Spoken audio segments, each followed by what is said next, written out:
السلام عليكم ورحمة الله وبركاته. الحمد لله رب العالمين والعاقبة للمتقين. الصلاة والسلام على رسوله الكريم وعلى آله وصحبه أجمعين، أما بعد. فقد قال الله تعالى في القرآن الكريم والفرقان المجيد: أعوذ بالله من الشيطان الرجيم. بفضل بسم الله الرحمن الرحيم. إن الله وملائكته يصلون على النبي يا أيها الذين آمنوا صلوا عليه وسلموا تسليما. اللهم صل على سيدنا محمد نبي الأمي وعلى آله وآله وصحبه وسلم. وقال أيضا في آية أخرى: إن الله يرزق من يشاء بغير حساب. صدق الله العظيم. وقال نبينا رسول الله صلى الله عليه وسلم: الدعاء مخ العبادة، أو كما قال النبي عليه الصلاة والسلام. اللهم رب اشرح لي صدري ويسر لي أمري واحلل عقدة من لساني يفقهوا قولي. إلهي لست للفردوس أهلا ولا أقوى على نار الجحيم، فهب لي توبة واغفر ذنوبي فإنك غافر ذنب العظيم. அல்லாஹுடைய மாபெரும் கிருபை நம்மை முஸ்லிமாகவும் முஃமினாகவும் இவ்வுலகில் பிறக்கச் செய்து, பல நபிமார்கள் கேட்டும் கிடைக்காத, அவர்கள் பெறாத, சரியாக சொல்வதானால் அவர்களுக்கு அல்லாஹ் தராத நற்பெரும் பாக்கியம் இந்த உம்மத்தே முஹம்மதியா. இதை நம்ம அவர்களுக்கு கேட்காமல் தந்த அல்லாஹ்விற்கே எல்லா புகழும் உண்டாவதாக. ஸலாத்தும் சலாமும் ஈருலக இரட்சகர் நபிகள் கோமான் எம்பெருமானார் முஹம்மது முஸ்தபா அஹ்மது முஸ்தபா ரசூலுல்லாஹி ஸல்லல்லாஹு அலைஹி வஸல்லம் அவர்களின் மீதும், அன்னாரை அப்படியே அடிப்பெறலாது பின்பற்றிய உத்தம சத்திய சஹாபாக்கள், தாபியீன்கள், தபவ தாபியீன்கள், நாதாக்கள், ஷுஹதாக்கள், ஸ்வாலிஹீன்கள், அஇம்மாக்கள், அவுலியாக்கள், நல்லோர்கள், குறிப்பாக இங்கு அமர்ந்திருக்கும் இன்னும் அமரவிருக்கும் நம் அனைவர்களின் மீதும் அல்லாஹ்வின் அன்பும் அருளும் குறைவின்றி நிறைவாக என்றென்றும் நிலவட்டுமாக. ஆமீன். அல்லாஹ்வினுடைய மாபெரும் கிருபையினால் துல்ஹஜ் மாதத்தை இன்ஷா அல்லாஹ் இன்னும் ஒரு சில மணித்துளிகளிலே நாம் எல்லாம் அடைய இருக்கிறோம். அநேகமாக இன்று யௌமு ஷக்கு என்று சொல்லக்கூடிய சந்தேகத்திற்குரிய நாள். இன்றைய மக்ரிபில் துல்ஹஜ்ஜினுடைய பிறை தெரிவதற்கு வாய்ப்புள்ள நாள்.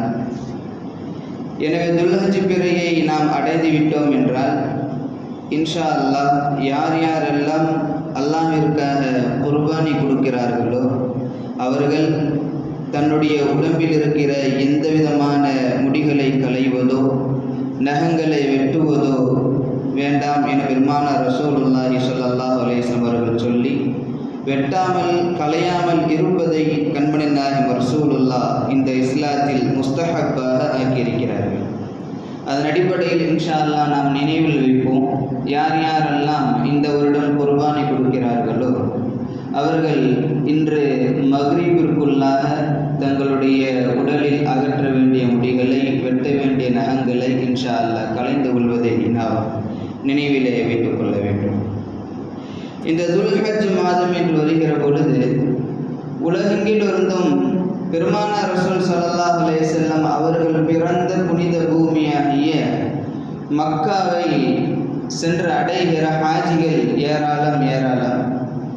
அந்த மக்காவை அடைந்து அவர்கள் அப்படியே இபாதத்துகளை தொடர்ந்து அவர்கள் செய்து கொண்டே அவர்கள் அரஃபாவில், முஸ்தலிஃபாவில், மினாவில் இப்படி தொடர்ந்து கொண்டே போய் இறுதியாக பெருமானார் ரசூல் ஸல்லல்லாஹு அலைஹி வஸல்லம் அவர்கள் எங்கு அடக்கப்பட்டிருக்கிறார்களோ அந்த மதீனாத்துல் முனவ்வராவை அவர்கள் சென்று அடைந்து அங்கு கண்மணி நாயகம் ரசூல் ஸல்லல்லாஹு அலைஹி வஸல்லம் அவர்களை ஜியாரத்து செய்து அங்கு பெருமானார் ரசூல் ஸல்லல்லாஹு அலைஹி வஸல்லம் அவர்களிடத்திலே பெருமானார் சொன்னதற்கு இணங்க கத அத்தைத்தல் அமானா வ பல்லகத்த ரிசாலா யா ரசூலல்லாஹ் அல்லாஹ் உங்களுக்கு தந்த அமானிதத்தை நல்ல முறையில் இந்த உம்மத்தாகிய எங்களிடத்தில் கொண்டு வந்து சேர்த்தீர்கள்.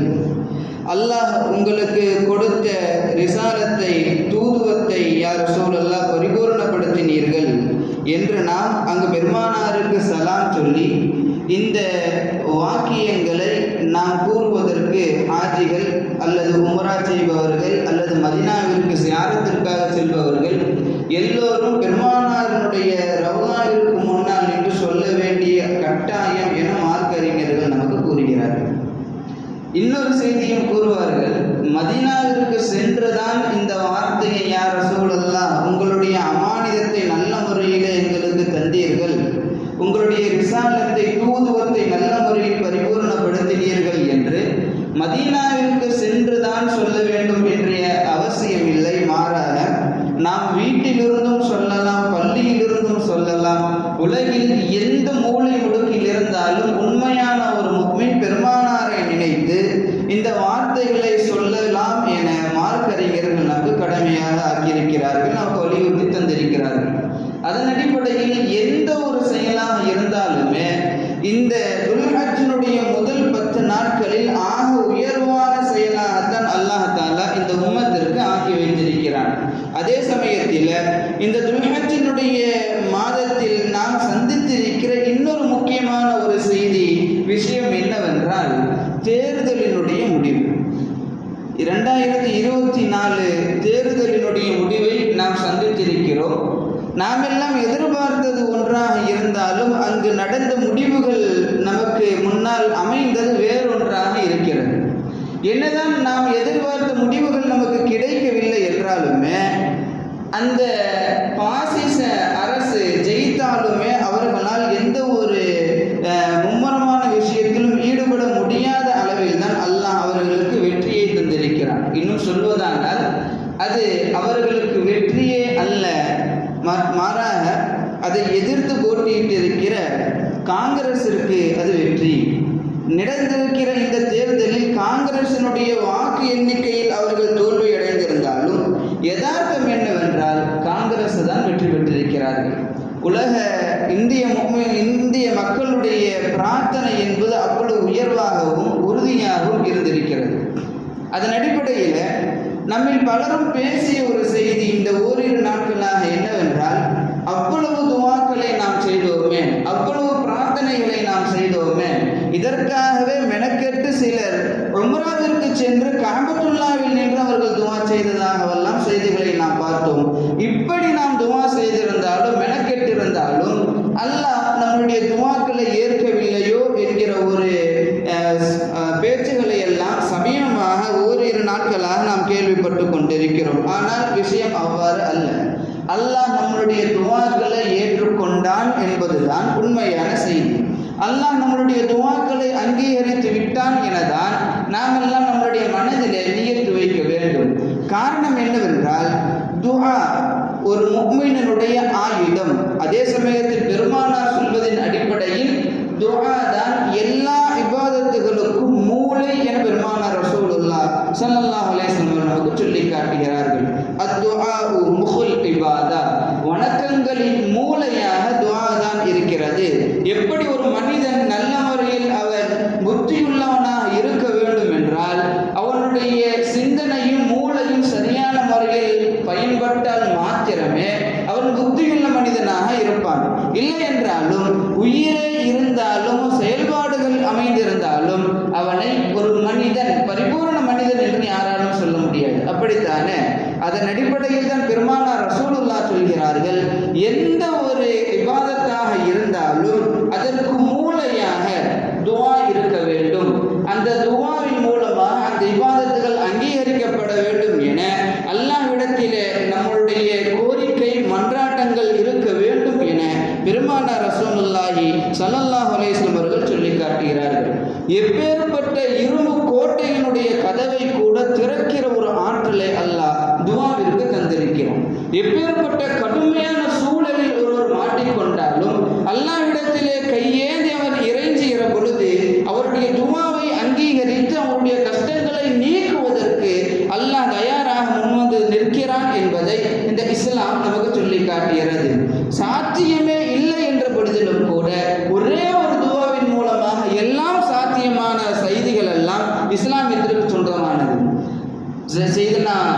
நபி ஜக்கரியா அலைஹிஸ்ஸலாத்து வஸ்ஸலாம் 120 வயது அவர்களுக்கு.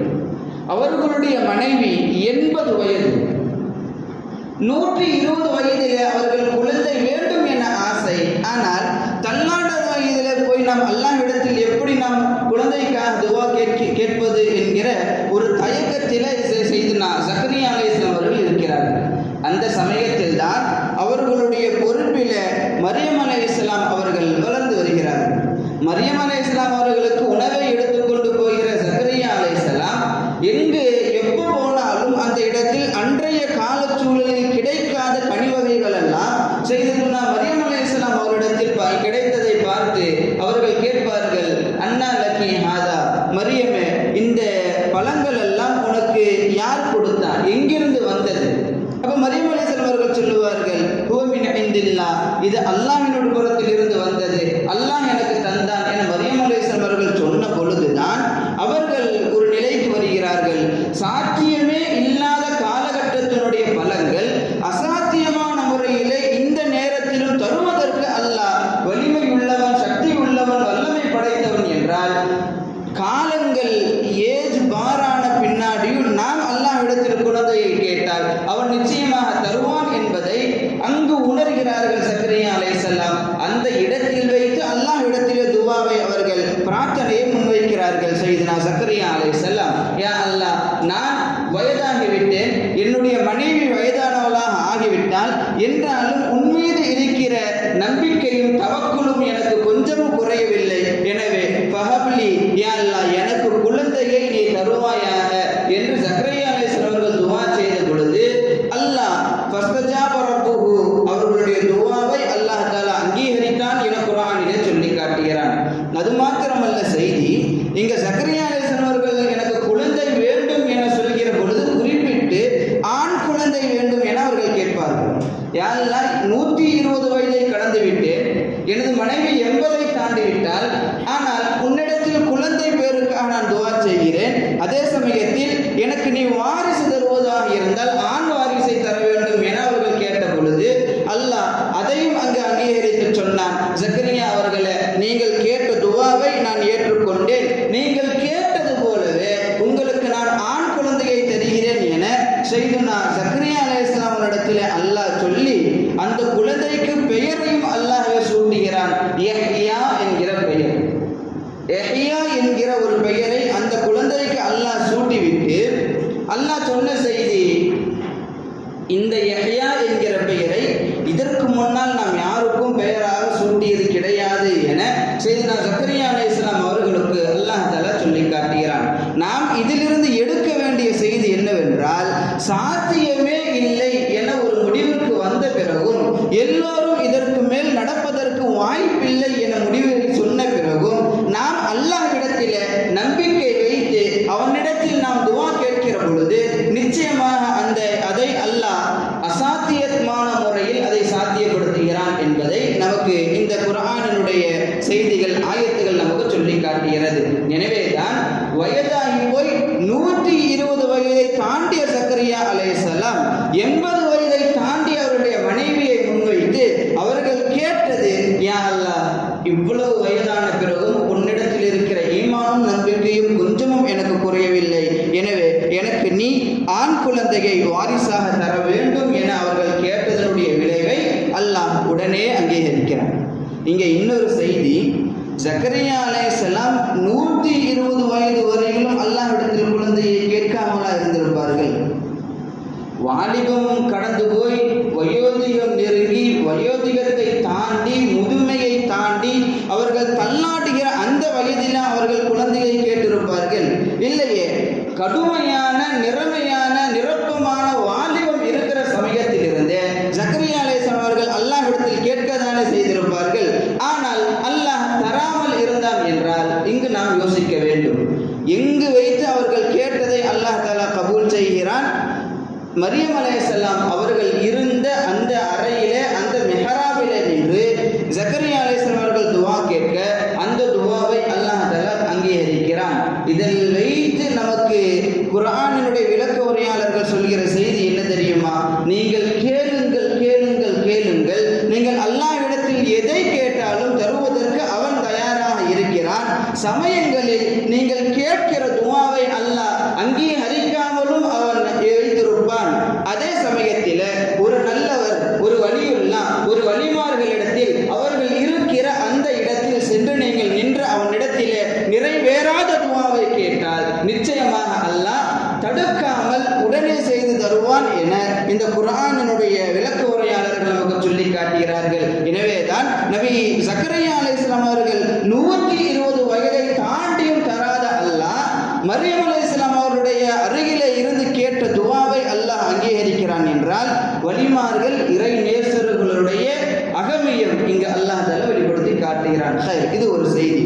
நாம் சொல்லிக்கொண்டு வந்தது துஆ எந்த நேரத்தில் எங்கு இருந்தாலும் எப்படி இருந்தாலும் அல்லாஹ்விடத்தில் நாம் முன்வைக்க வேண்டிய ஒரு மிகப்பெரிய ஆயுதம். அதை நாம் முன்வைக்கிற பொழுது நிச்சயமாக அல்லாஹ் தஆலா அதை ஏற்றுக்கொள்வதற்கு அவன் தாராளமாக முன்வந்து தருகிறான். சையதுனா மூசா அலைஹிஸ்ஸலாத்து வஸ்ஸலாம் ஃபிரௌனிடமிருந்து பயந்தவர்கள் அந்த நாட்டை காலி செய்து வெளியே ஓடி சென்ற பொழுது கடுமையான பசியிலே அவர்கள் வாடுகிறார்கள். அங்கும் இங்கும் மக்கள் எல்லாம் தென்பட்ட பொழுதும் கூட மூசா அலைஹிஸ்ஸலாம் யாரிடத்திலும் எனக்கு பசி என்று அவர்கள் போய் நிற்கவில்லையே. அந்த பசியுடைய நேரத்திலும் கூட ஒரு கிணற்றை பார்க்கிறார்கள். சுற்றியும் மக்கள் அதிலிருந்து தண்ணீர் இறைக்கிறார்கள். 2 வாலிப பெண்கள் அந்த கூட்டத்தை பார்த்து அஞ்சி தன்னுடைய கையில வாளியை வைத்துக் கொண்டு கொஞ்சம் தூரமாக தள்ளி நிற்கிறார்கள். அதை பார்த்த நபி மூசா அலைஹிஸ்ஸலாம் அவர்களுக்கு உதவி செய்ய வேண்டும் என வாளியை வாங்கி கொண்டு அந்த கிணற்றில் தண்ணீரை இறைத்து அந்த 2 பெண்களுக்கும் அவர்கள் கொடுத்தார்கள். இது மூசா அலைஹிஸ்ஸலாம் அவர்களுடைய வரலாறு. இங்கே ஒரு செய்தி என்னன்னா, தண்ணியை இறைச்சி கொடுத்து அவங்க வாங்கிட்டு போய் அவங்களுடைய அத்தாண்ட போய் கொடுத்த பிறகு நடந்த செய்தியை சொல்கிறார்கள். இப்படி கடுமையான கூட்டம், எங்களால் தண்ணீரை எடுக்க முடியல. அப்போ ஒரு வாலிபர் வந்தார், வாளியை வாங்கினார், நேராக சென்று நீர் இறைத்து தந்தார் என தன்னுடைய தந்தையிடத்தில் சொன்ன பொழுது அவரை அழைத்து வாருங்கள் என்று தன்னுடைய தந்தை சொல்கிறார். அப்படியே அவங்களும் போனாங்க. முகத்தை மறைச்சுக்கிட்டு திரும்பி நின்று மூசா அலைஹிஸ்ஸலாம் அவரிடத்தில் பேசுகிறார்கள். அந்த 2 பெண்களும், வாலிப பெண்களும், நீங்கள் தண்ணீரை இறைத்து தந்ததற்கு கூலி தருவதற்காக என்னுடைய தந்தை உங்களை அழைக்கிறார்கள் என்று சொல்லி நீங்கள் எங்கள் வீட்டுக்கு வாங்கன்னு கூப்பிடுறாங்க. அல்லாஹ்வுடைய உத்தரவு, நீங்கள் வீட்டிற்கு செல்லுங்கள் என்று வந்தது. அப்படியே அந்த 2 பெண்களும் முன்னால் சென்றார்கள். மன்னிக்கணும், மூசா அலைஹிஸ்ஸலாம் அவர்கள் முன்னால் செல்கிறார்கள். 2 பெண்களும் பின்னால் இருந்து கொண்டு கற்களை தூக்கி முன்னால் போட்டு போட்டு வழி சொல்றாங்க. ஏன்னா எந்த ஒரு நபிமார்களும் பெண்களுக்கு பின்னால் போபவர்கள் கிடையாது, தன்னுடைய மனைவிமார்களை தவிர. அப்போ மூசா அலைஹிஸ்ஸலாம் முன்னாடி போறாங்க. அவங்கள்ட்ட வழி இப்படி அப்படின்னு சொன்னா பேசுகிற சூழல் ஏற்படும்.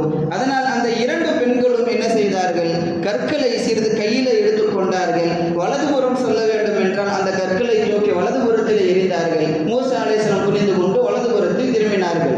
இடதிலே செல்ல வேண்டும் என்றால் இடதுபுறத்தில் அந்த கல்லை எறிவார்கள். மூசா அலைஹிஸ்ஸலாம் இடதுபுறத்தில் செல்லுவார்கள். இப்படியாக தன்னுடைய வீட்டை வந்து அடைந்த பொழுது மூசா அலைஹிஸ்ஸலாம் அவர்களை வரவேற்க அந்த பெண்ணினுடைய தந்தை அவர்களுக்கு பசியார புசிக்க உணவை தந்து அந்த 2 பெண்களில் ஒரு பெண்ணை மணமுடித்து தருகிறேன் எனவும் சொல்லி மணமுடிப்பதற்கு மகுரு கொடுக்க என்னிடத்திலே காசு இல்லை என மூசா அலைஹிஸ்ஸலாம் அவர்கள் சொன்ன பொழுது 10 ஆண்டு என்னுடைய இந்த தோட்டத்திலே எனக்காக நீ வேலை செய்ய வேண்டும், இது மகராக நான் ஏற்றுக்கொள்கிறேன் என சொல்லி 10 ஆண்டுகள் மூசா அலைஹிஸ்ஸலாம் அவர்கள் வேலை செய்தார்கள். பின்பு திருமணம் முடித்து வைக்கப்படுகிறார். சொல்வதனுடைய செய்தி என்னவென்றால், மூசா அலைஹிஸ்ஸலாம் கடுமையான பசியில் இருந்த பொழுதும் கூட, மக்கள் எல்லாம் சூழ்ந்திருந்த பொழுதும் கூட, தண்ணீர் குடிப்பதற்கு வாளி தன்னுடைய கையில் கிடைத்த பொழுதும் கூட, நீரை இறைத்த பொழுதும் கூட அவர்கள் குடிக்கவில்லை, அவர்களிடத்தில் மக்களிடத்திலே கையேந்தவில்லை. மாறாக மூசா அலைஹிஸ்ஸலாம் அவர்கள் அல்லாஹ்விடத்திலே, ரப்பே, என்னுடைய பசி கடுமையாக இருக்கிறது, தாகம் கடுமையாக இருக்கிறது, நீதான் எனக்கு அனைத்தையும் தர வேண்டும் என்று கேட்ட துவாவினுடைய விளைவு ஒட்டுமொத்த குடும்பத்தையே நபி மூசா அலைஹிஸ்ஸலாம் அவர்களுக்கு அல்லாஹ் தஆலா தருகிறான். ரப்புட்ட நம்ம ஒன்று கேட்டோம்னு சொன்னா அவன் தருவதற்கு கொஞ்சம் தாமதமானாலும் நல்ல முறையில் நமக்கு தருவான். நாம் கேட்டதை விட அதிகமாக தரக்கூடிய தன்மை கொண்டவன் நம்முடைய அல்லாஹ். எனவே அவனிடத்தில் கேட்கிற பொழுது நாம் நம்பிக்கை இழக்காமல் கேட்க வேண்டும். எதை கேட்டாலும் ஹலாலான செய்திகள் எதை கேட்டாலும் நம்பிக்கை இழக்காமல் முழுக்க முழுக்க அவன் மீது தவக்குலை வைத்து நாம் அவனிடத்தில் கேட்கிற பொழுது நிச்சயமாக அவன் நம்முடைய கையில் வந்து சேர்ப்பதற்கு அவன் தயாராக இருக்கிறான் என்பதை நாம் விளங்கிக் கொள்கிறோம். செய்தனா உமர் ரலியல்லாஹு அன்ஹு அவர்களுடைய வரலாறுகளை பார்த்தால் தெரியும். அவர்களுடைய ஆட்சி காலத்தில் அரபுலகம் முழுக்க எங்கெங்கெல்லாம் அவர்களுடைய ஆட்சி அமைந்திருந்ததோ அந்த எல்லா இடங்களிலுமே பாதுகாப்பான சூழல் மட்டும்தான்.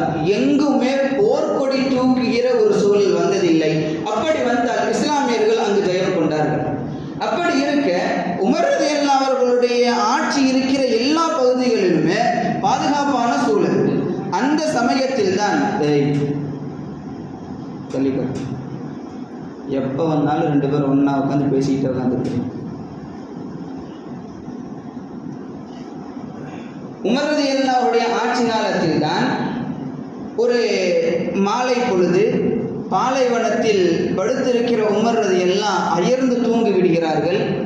கண்முழித்து பார்த்தால் அங்கு யாரும் இல்லை, வெட்ட வெளி, தனிமையாக இருக்கிறார்கள். அப்பொழுது ஒரு யோசனை வருகிறது, ஒருவேளை இதுபோல தனியாக இருக்கிற ஒரு இடத்தில் நாம் மரணித்து விட்டால் என்ன செய்வது என சொல்லி உமர் ரலியல்லாஹு அன்ஹு அதே நேரத்தில் அல்லாஹ்விடத்தில் கேட்ட துஆ என்ன தெரியுமா?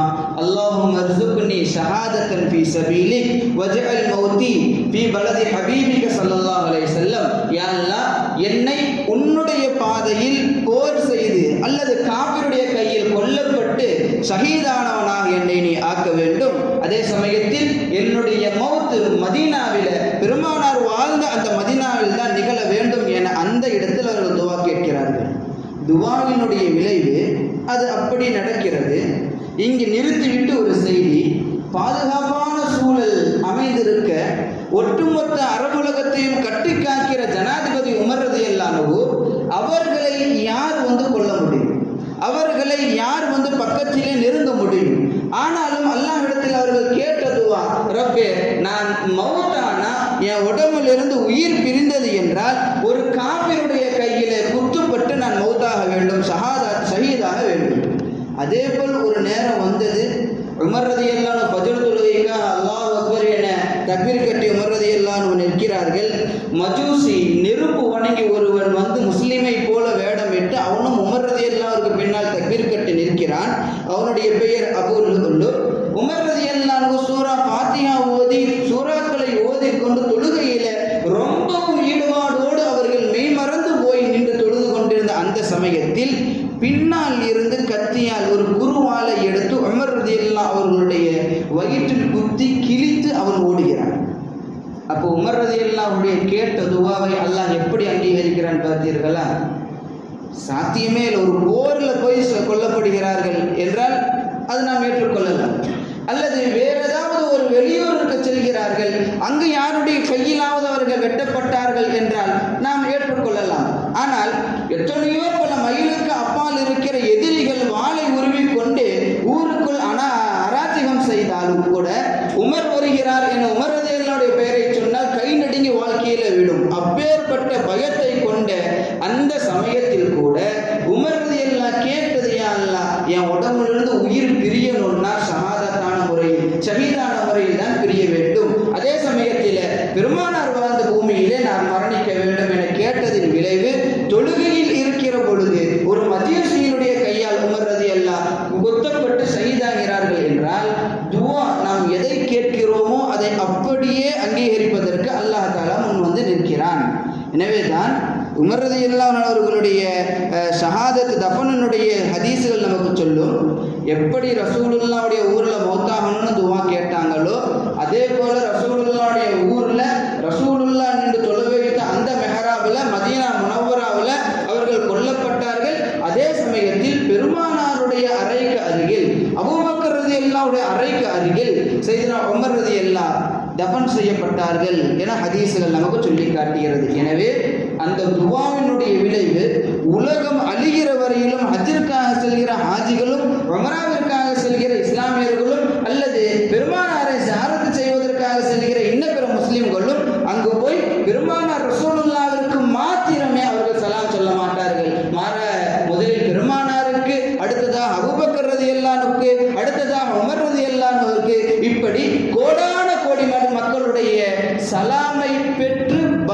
தருகிற ஒரு நிலையிலே உமர் ரலியல்லாஹு அவர்கள் கொண்டு வந்து இருக்கப்படுகிறார்கள் என்றால் என்ன காரணம் தெரியுமா? அவர்கள் கேட்ட துவா, நான் காஃபிருடைய கையில் கொல்லப்படும், மதீனாவில் மௌத்தாகணும். அந்த துவாவை அப்படியே அல்லாஹ் தஆலா அங்கீகரித்தான். நமக்கும் அல்லாஹ் மதீனாவில் மரணித்து ஜன்னத்துல் பகீயில் அடக்கம் பெறுகிற நசீபினை அல்லாஹ் நம் அனைவருக்கும் தருவானாக. சொல்லிக் கொண்டு வந்ததனுடைய செய்தி என்னன்னா, துவா எந்த ஒரு சூழலிலும் நாம் அல்லாஹ் இடத்தில் முன்வைக்க வேண்டிய மிகப்பெரிய ஆயுதம். இஸ்லாமியர்களுடைய மிகப்பெரிய ஆயுதம் இந்த துவா தான். இந்த துவாவின் மூலமாக எத்துணை நபர்கள் ஈடேற்றம் பெற்றிருக்கிறார்கள் தெரியுமா? எத்துணை நபர்கள் தன்னுடைய வாழ்க்கையில சாத்தியமே இல்லை என யோசித்த விஷயங்கள் கூட அல்லாஹ்வால் சாத்தியமாக்கப்பட்டிருக்கிறார்கள் தெரியுமா? ஒரு ஹதீஸ், ஒரு செய்தி நமக்கு சொல்லும். சுஃபியான் ஸௌரி ரலியல்லாஹு அன்ஹு அவர்கள் கூறுவார்கள், ரசூல் ஸல்லல்லாஹு அலைஹி வஸல்லம் அவர்களுடைய மாணவர்களில் 3 நபர்கள். ரசூலுல்லாஹ் ஒரு ஹதீஸ் சொல்லுவாங்க, காபாவில் ருக்குனே யமானி என்கிற ஒரு மூலை, காபாவினுடைய 4 மூலைகளில் ஒரு மூலை ருக்குனே யமானி என்கிற ஒரு மூலை. அந்த மூலையில யார் சென்று நின்று துவா செய்தாலும் அவருடைய துவாவை அல்லாஹ் தஆலா அங்கீகரிப்பார். காரணம் என்ன தெரியுமா? அங்கு அல்லாஹ் 2 மலக்குமார்களை சதாவும் அங்கு நிற்க வைத்திருக்கிறான். எதற்காக? யார் யாரெல்லாம் அங்கு வந்து துவா செய்கிறார்களோ அவர்களுடைய துவாக்களை ஆமீன் என்று யா அல்லாஹ் நீ அங்கீகரித்துக் கொள் என அவர்களுடைய துவாவில் அந்த 2 மலக்குமார்களுடைய ஆமீன் இருக்க வேண்டும் என துவா செய்கிற எல்லோருக்கும் ஏற்றுக்கொள்வதற்காக துவா செய்கிற ஒரு பொறுப்பில் அந்த 2 மலக்குமார்களை அல்லாஹ் ருக்குனை யமானி என்கிற பகுதியிலே அல்லாஹ் நிற்க வைத்திருக்கிறான் என பெருமானார் சொன்னார்கள். இந்த ஹதீஸை சொல்லிக் கொண்டிருக்கிற சஹாபாக்கள் சொல்லி முடித்த பிறகு ஒரு ஆசிரியர் சொல்லுவார், ஜி தொப்பி போடுங்க, ஜி தொப்பி. ஆசிரியர் சொல்லுவார், தொப்பி வெளியே. அந்த ஹதீஸை பாடம் நடத்தி கொண்டிருக்கிற ஆசிரியர் சொல்லுவார், ரசூலுல்லாஹ் இப்படி சொல்லிட்டாங்கல்ல, யார் யாரெல்லாம் தன்னுடைய தேவைகள் நிறைவேற வேண்டும் என்று ஆசைப்படுகிறீர்களோ போய் ருக்குனே யமானியில் நில்லுங்க, நீங்கள் அல்லாஹ் இடத்தில் துவா செய்யுங்கள் என சொல்லுவார். அதே போல முதலாவதாக எந்திருப்பார்கள் அப்துல்லாஹ் இப்னு சுபைர் ரலியல்லாஹு அன்ஹு. அவர்கள் கேட்ட துவா என்ன தெரியுமா? ரப்பே யா அல்லாஹ், நீ மிகப்பெரிய இறைவன், எதை கேட்டாலும் தருபவன், அடியார்களை கருசனையோடு பார்ப்பவன். எனவே ரப்பே, இந்த ருக்குனே யமானியிலிருந்து நான் செய்கிறேன், இந்த ஹிஜாஸ் பகுதியை ஆளுகிற ஒரு ஆட்சியாளராக என்னை நீ நியமனம் செய், அதற்கு பின்னால் என்னுடைய மௌத்தை தான். இரண்டாவதாக எந்திரித்தார்கள் ஒரு நபர், அவருடைய சகோதரர் முஸ்அப் ரலியல்லாஹு அன்ஹு. எழுந்திருத்து போய் அவர்கள் கேட்ட துவா, ரப்பே யா அல்லாஹ், ஈராக்கினுடைய அதிபதியாக என்னை ஆக்கு, அதே சமயத்தில் சக்கீனா பின்த் ஹுசைன், ஹுசைனுடைய மகளார் சக்கீனாவை எனக்கு நீ திருமணம் செய்ததா என்று அவர்கள் துவா கேட்டார்கள். மூன்றாவதாக எந்திரித்து செல்வார்கள் ஒரு நபர், அவர் அப்துல் மலிக் இப்னு மர்வான் என்கிற ஒரு மிகப்பெரிய இறைநேசர். அவங்க சென்று துவா கேட்பார்கள், யா அல்லாஹ், என்னுடைய துவாக்களை நீ கபூலாக்கு, அதே சமயத்தில் நான் இந்த அரபுலகத்திற்கு அரசராக ஒரு பொறுப்பாளியாக நான் ஆக வேண்டும் என அவர்கள் துவா செய்வார்கள். இந்த ஹதீஸை அறிவித்து கொண்டிருக்கிற ராவி நமக்கு சொல்லுவாங்க, அவர்கள் கேட்ட துவா எல்லாம் கபூலானது நான் கண்கூடாக பார்த்தேன். அதே சமயத்தில் இன்னொரு ஆச்சரியமான விஷயத்தை அவங்க சொல்லுவாங்க, என்னன்னா, யார் ஆட்சியில் இருக்கிறார்களோ அவர்களுடைய வழியில் வருகிற அவருடைய மகனார், அவனுடைய மகனார், அப்படித்தான ஆட்சி வரும். ஆனால் அவர்கள் கேட்பது யார் மன்னருடைய வழியில் வந்தார்களோ அவர் எனக்கு ஆட்சியினுள் எந்த ஒரு விருப்பமும் இல்லை என அவர் கேட்டார். அதே போல அவர் கேட்ட துவா கபூலானது. அவருக்கும் ஆட்சியாளர்களுக்கும் சம்பந்தமே இல்லாத நபர்கள், எனக்கு ஹிஜாஸில் அரசாட்சி வேண்டும், ஈராக்கில் அரசாட்சி வேண்டும், அரபுலகத்தை நான் நல்ல ஒரு தலைவராக ஆக வேண்டும் என கேட்டார்களே, ஆட்சியாளர்களுக்கும் அவருடைய குடும்பத்திற்கும் சம்பந்தமே இல்லாத நபர்கள் கேட்ட துவாவை அல்லாஹ் கபூலாக்கினான். ஆட்சியாளர்களுடைய குடும்பத்தில் வருபவர்களுடைய மனதில் ஆட்சி செய்ய வேண்டும் என்கிற ஒரு எண்ணத்தை அல்லாஹ் நீக்கினான். யார் ஆட்சி வேண்டும் என துவா செய்தார்களோ அவர்களை கொண்டு போய் ஆட்சியிலே அல்லாஹ் தஆலா அமரச் செய்தான். இதையும் நான் கண்கூடாக பார்த்தேன் என ஹதீஸை அறிவிக்கிற அந்த அறிவிப்பாளர் சொல்கிறார் என்றால், நாம் விளங்க வேண்டிய செய்தி இதுதான். எதற்குமே சாத்தியமில்லை என்று வருகிற பொழுது கூட ரப்பே உன்னால் எல்லாம் முடியும் என்று ஒருவர் வந்து நிற்கிற அந்த சமயத்தில் ரப்பு நாம் கேட்கிற எல்லாத்தையும் நிறைவேற்றி தருவதற்கு அவன் முக்கியமாக அவன் முன்வந்து நிற்கிறான் என்பதை நாம் விளங்கிக் கொள்ள வேண்டும். இந்த சமீப காலத்திலே நம்மிலே பலரும் பேசிக்கொண்டது, இத்தனை துவாக்கள் செய்தோம், பாசிச அரசு ஜெயித்து விட்டது, பாசிச அரசு வென்று விட்டது, மத்தியில் அவர்கள் ஆட்சி அமைத்து விட்டார்களே, என்ன செய்வார்கள்? எதற்கு இந்த ஒரு கவலை? எதுவுமே வேண்டாம். துவா நம்முடைய கையில் இருக்கிறது. ஆடியவர்களை அடக்குபவன் அல்லாஹ். இந்த உலகில் ஃபிரௌனை போல ஆடியவர் எவனுமே கிடையாது. தான் தான் ரப்பு, என்னை தான் வணங்க வேண்டும் என ஃபிரௌன் சொன்னானே, அந்த ஃபிரௌன் தன்னுடைய ஆட்சி கலைந்துவிடக் கூடாது என்பதற்காக லட்சக்கணக்கிலே ஆண் குழந்தைகளை கொன்று குவித்தானே, அந்த ஃபிரௌனை அல்லாஹ் எப்படி மாற்றினான் தெரியுமா?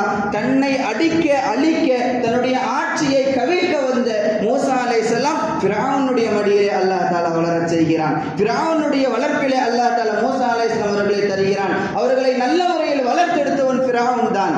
அந்த ஃபிரௌனுடைய கையிலே வளர்ந்த மூசா நபி அலைஹிஸ்ஸலாம் அவர்கள் தான் பின்னால் ஃபிரௌனுடைய அழிவிற்கு மிகப்பெரிய காரணமாக வந்து நின்றார்கள். கலிமா சொல்ல முற்பட்டான். ஜிப்ராயில் அலைஹிஸ்ஸலாம் களிமண்ணை தூக்கி வாயில் போட்டு அடைத்தார்கள் ஃபிரௌனுடைய வாயில். யோசித்து பாருங்கள், வரலாறுகளை எடுத்து வாசித்து பாருங்கள். நம்ரூத் என்பவன் ஒருவன் இருந்தான். இப்ராஹிம் அலைஹிஸ்ஸலாம் அவருடைய காலகட்டத்தில் அவனும் ஃபிரௌனை போலத்தான் எல்லோரும் என்னை வணங்க வேண்டும், நான் தான் ரப்பு என்கிற ஒரு இறை கொள்கையை அவன் வைத்திருந்தான். யார் யாரெல்லாம் தன்னை வணங்காமல் புறக்கணிக்கிறார்களோ எல்லோரையும் கொன்று குவித்தான். எண்ணெய் சட்டியிலே போட்டு வாட்டி வதக்கினான். அந்த நம்ரூதிற்கு அழிவு எப்படி வந்தது தெரியுமா? யோசித்தால் சற்று நகைப்பாக இருக்கும். ஒரு கொசு கூட்டம் அப்படியே அவனுடைய முகத்தை கடந்து செல்கிறது. எல்லா கொசுவும் போயிடுச்சு. ஒரே ஒரு கொசு மட்டும் நம்மளுடைய காதுக்குள்ள போயிடுச்சு. தப்பிப்படுமா? ஒரே ஒரு கொசு மட்டும் நம்ரூதுடைய காதுக்குள்ள போயிடுச்சு. அந்த கொசு உள்ள போன கொசு சாகவும் இல்லை, வெளியேயும் வரல. அப்படியே உள்ளுக்குள்ள அந்த கொசு சவுண்ட் விடும்ல, அந்த சப்தம் விட்டுக்கிட்டே இருக்குது. அவன் உலகத்திலிருந்து எங்கெங்கிருந்தோ மருத்துவர்களை அழைத்தான், காதில் எண்ணெயை விட்டான், சொட்டு மருந்து விட்டான், ஏதோ மருந்துகளை எல்லாம் தன்னுடைய காதில் விட்டான். ஆனால் கொசு செத்த பாடில்லை, வெளியே வந்த பாடில்லை. மீண்டும் மீண்டும் ஒரு சில 3 நிமிடம் 4 நிமிடத்திற்கு ஒரு கத்தும் கொசு. என்ன பண்ணுறது? கட்டை தூக்கி மண்டையில் அடித்தான். டென்ஷனில் வேலையாகலை. கடைசியில் என்ன பண்ணுன்னா, செருப்பை கழட்டி என்ன இலவடா இதுன்னு பட்டாலும் மண்டையில் அடித்தான். கொசுனுடைய சப்தம் அப்படியே நின்றது. ஒரு 3-4 நிமிடம் கழித்து மீண்டும் கொசுக்குள்ளே சவுண்ட் வந்தது, சப்தம் போட்டது. மீண்டும் செருப்பால் அடித்தான், சப்தம் நின்றது. அந்த 2-3 நிமிடங்கள் அவனுக்கு சொப்பனம் கண்டது போல இருந்தது. கடைசியில் ஒருவரை அழைத்தான், பணியாளரை.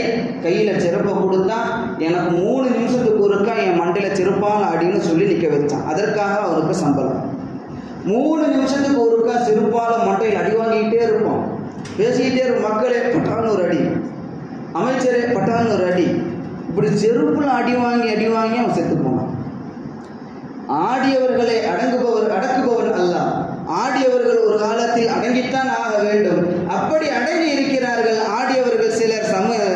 சமீப காலங்களில் வரலாறை எடுத்து வாசித்து பாருங்கள். தன்னை நபி என வாதித்த மிர்சா குலாம் அஹமது காதியானி, அவனுடைய மரணம் எவ்வளவு கேவலமாக இருந்தது தெரியுமா?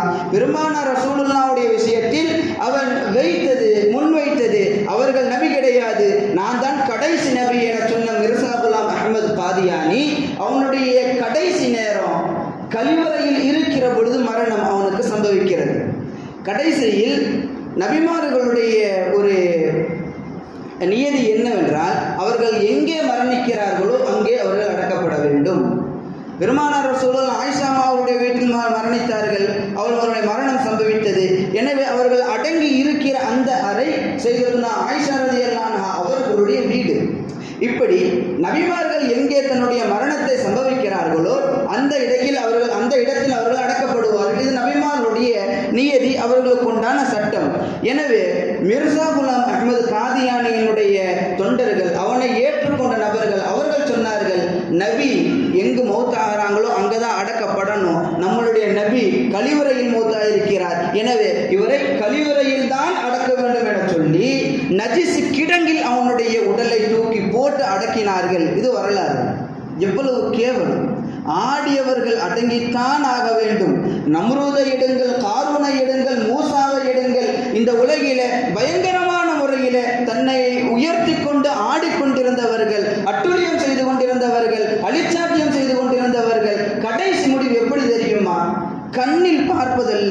சிந்தனையில் யோசிக்க முடியாத அளவு கேவலத்தை சந்தித்து அவர்களுடைய மரணத்தை அல்லாஹ் தஆலா தந்திருக்கிறான்.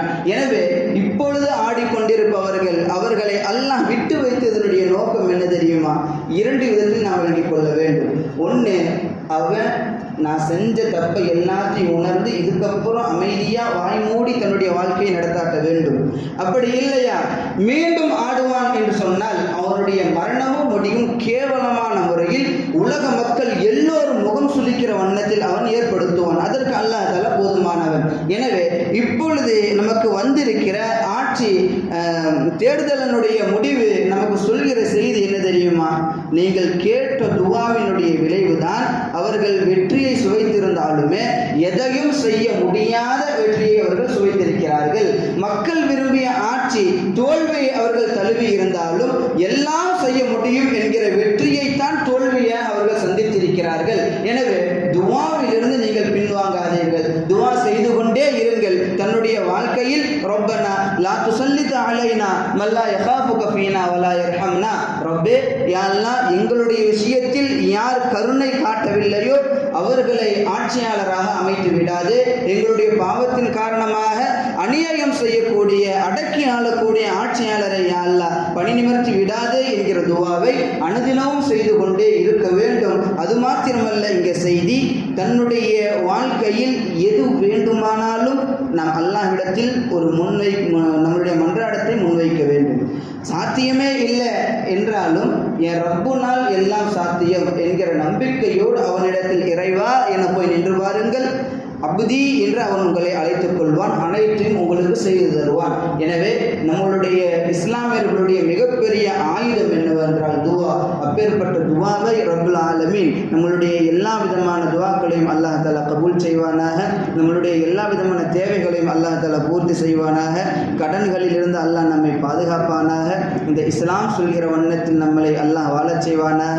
இந்த உலகில் எங்கு வாழ்ந்தாலும் அல்லாஹுக்கும் அவனுடைய ரசூலுக்கும் மாறு செய்யாத நல்ல வாழ்க்கையை அல்லாஹ் நம் அனைவருக்கும் தருவானாக.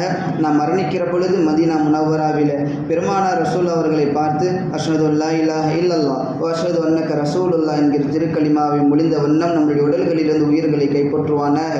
மஸ்ஜித் மதீனாவினுடைய ஜன்னத்துல் பக்கீயிலே நாமெல்லாம் அடக்கம் பெறுகிற நல்ல நசீபினை அல்லாஹ் நம் அனைவருக்கும் தந்தருள் புரிவானாக. ஆமீன். வ ஆகிர் தஅவானா அல்ஹம்துலில்லாஹ். அஸ்ஸலாமு அலைக்கும் வரஹ்மத்துல்லாஹி வபரகாத்துஹு.